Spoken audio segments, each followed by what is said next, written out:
Hello, NFT San Diego. How's everybody doing this morning? I'm Kelley Anderson, or Kelley Art Botanica, and I'm an IRL botanical artist. You may not be familiar with botanical art, so to put it simply, I create art with plants, including moss and flowers, which brings delight to the eyes and the soul. I stumbled upon botanical art about 7 years ago during a super challenging time in my life. I was a newly single mom with an infant, starting my life all over again in LA, really far away from my friends and family who all live on the East Coast. It was a very stressful time, and to manage the stress, I would spend time in nature because it made me feel better. I would put my baby son Hunter in the baby Bjorn backpack and hike all over the San Gabriel Mountains.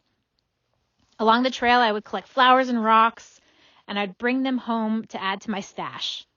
And when I say stash, I mean I had stuff all over the place in my house. I had them on shelves, filling every empty drawer, and even took over a few toy bins.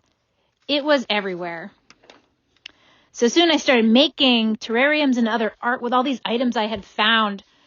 And then I discovered my love of moss, which I became obsessed with, and I made my very first moss wall. Within a few months, I was selling my botanical moss artworks online, and then my business, Art Botanica, was born. Not only did I birth a business and rebirth my life, but the time I had spent in nature had healed my heart as well. And now I was on a mission to share the healing energy of nature with the world.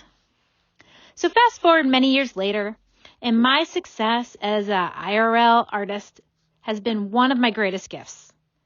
So last December, I had the honor of creating a monumental botanical sculpture for Art Basel.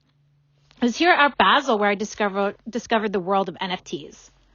While I was busy fabricating the Love Knot sculpture, many of my crypto-loving friends were running around to NFT this and NFT that event.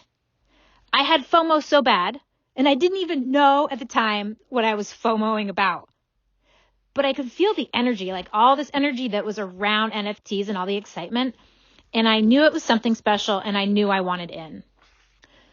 So when I returned home, I set up my Discord, which I didn't even know was what it was at the time, and I dusted off my circa 2010 Twitter account, and I dove off the deep end.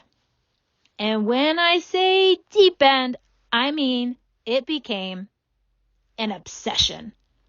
I was listening to Twitter Spaces from the first thing in the morning when I was packing the kids' lunches, during my workouts while I'm running on the treadmill, and sometimes had them playing even as I showered and got ready for bed. My husband, Gavin, he's in the audience. Hey, babe.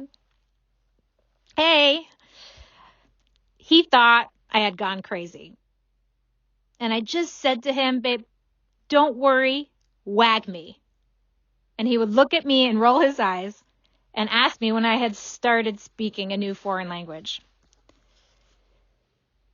So I wasn't sure how I was going to transition my IRL botanical art into the metaverse.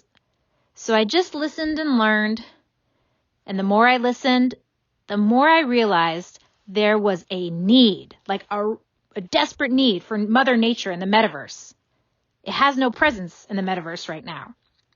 As I learned more about Web3, I was also gaining a new perspective, observing my son and stepson play video games. And this is something they do constantly. I had admittedly opposed the video games for the past couple of years. They spend their time playing Fortnite, Minecraft, and other VR games on their Oculus. And they absolutely love and understand the digital world. It's like they were born this way. And even during times of COVID isolation, when we couldn't see anybody, the boys connected with their friends actually through these virtual games. I realized that they actually weren't all bad. And in fact, they have some wonderful aspects about them too. And if this is the direction we're going in as a society, into Web3, into a virtual world, I shouldn't fight it, but I should find ways to innovate within it to make it even better, right? Kids are spending more time indoors these days, so why don't I bring the nature to them in the virtual world and also incentivize them to get out in the real nature by using gamification? So let's back up a minute. Let's take a look at the science behind the health benefits to the connection to nature. There's been a lot of recent studies that have proved that Mother Nature is beneficial to our bodies and our minds. In 2015, Stanford University conducted a study where they had a group of people and they divided them in half. And half were assigned to walk 50 minutes in a forest and the other half walked 50 minutes on an urban road. The results showed that those who walked in nature experienced less anxiety, less rumination, less negative affect, as well as exhibited more positive emotions in comparison to the urban walkers. Similar walking in nature versus urban studies have also been conducted in Japan and Finland with similar results. So it's quite clear nature has a positive effect on our bodies and mind. I'm sure nobody's here surprised, right? Are you guys surprised? No, didn't think so. Who here can testify, hands up, that a walk in nature just makes them feel good? Yeah, like everybody. Now you may ask, well, nature in the metaverse, how could that have the same effect? That's not real nature. Well, I have a study actually to support that too. There was a Texas A&M study where they took a group of participants and they had them watch a stress-inducing movie. Then following that movie, they divided this group in half, and one half watched a movie with nature scenes and sounds, and the other half viewed a movie in an urban setting. The findings showed that the subgroup who viewed the nature scenes following the stressful movie had a much faster and complete recovery from the stress that was measured by bodily functions such as a lowering of their heart rate, and they gave feedback that they felt at more peace and ease as compared to the other group that watched the urban movie. So this study, super promising. If just a movie of nature scenes can positively affect a human's body and mind, then just imagine what a more immersive VR or AR experience could do. And to take it up even another level, and adding in a gamifying component, we can further incentivize people to get outside in real nature in order to unlock additional content. Now, isn't that amazing? So the next logical question is, what does nature look like and feel like in the metaverse? You know, they're building super yachts and mega mansions all over Decentraland, right? So why not build the mountains with the hiking trails, rivers, waterfalls, beaches, oceans, and green space? Why don't we put some intention and creativity into the flora and fauna we build into the metaverse? Naturescapes will give us a place to connect to the essence of nature and have a positive impact on our bodies and minds, just like that movie did in the Texas A&M study. Imagine how beneficial this could be for all the people who are and all the people who one day, very soon, will be spending time in a virtual world. And how about the people who don't have access to nature? Maybe they live in a city and they don't have the ability to travel to the beaches or mountains. Or maybe somebody is bedridden, and this would be the next best thing.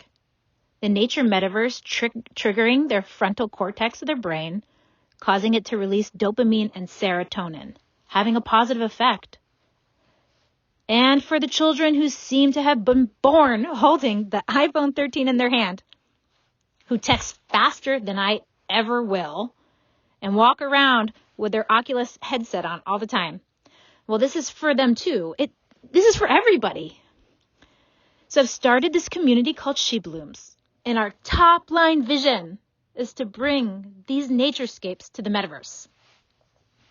Have you ever experienced the iFit program at your local gym? These are the movies you watch while you're exercising, and they take you on this like magical journey into nature. I've done a rocky steep climb into the Alps and a lush tropical hike in a rainforest that led to a waterfall. So when I watch these movies while I'm working out, I notice the time goes by much, much more quickly, and my body feels more rejuvenated after working out with these videos. Now imagine if it was fully immersive, and how amazing would that be? Just take a minute and imagine what's possible, like what's really possible.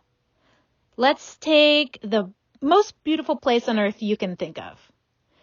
Maybe it's a fire-red sunset on the African Serengeti, or deep in the tropical rainforest. Now let's take it even further. Imagine you can fly above the Serengeti, swooping down to get close to the animals, close enough to see the rough texture on the elephant's trunk or the silky fur of a running cheetah. Wouldn't that be so cool? Or let's say you're exploring the rainforest and you come around the corner and you discover this majestic tree of life, kind of like the one in Avatar, and it's pulsing and glowing with vibrant energy. And you get to go inside the tree and discover a hidden magical world. We may not be there quite yet, but we also are not too far off. The other day, my son Hunter asked me to play this zombie apocalypse game on the Oculus VR. And this game has an environment that reminds me of the Red Rock Desert in Utah. It's beautiful. I put the headset on and I was looking all around, turning around, and I was just gazing out at these beautiful Red Rock mountains. And I found myself like wanting to go on a hike to explore all this beauty. But instead I got killed by the zombies I hadn't noticed were limping my way. But it really got me thinking of what's possible.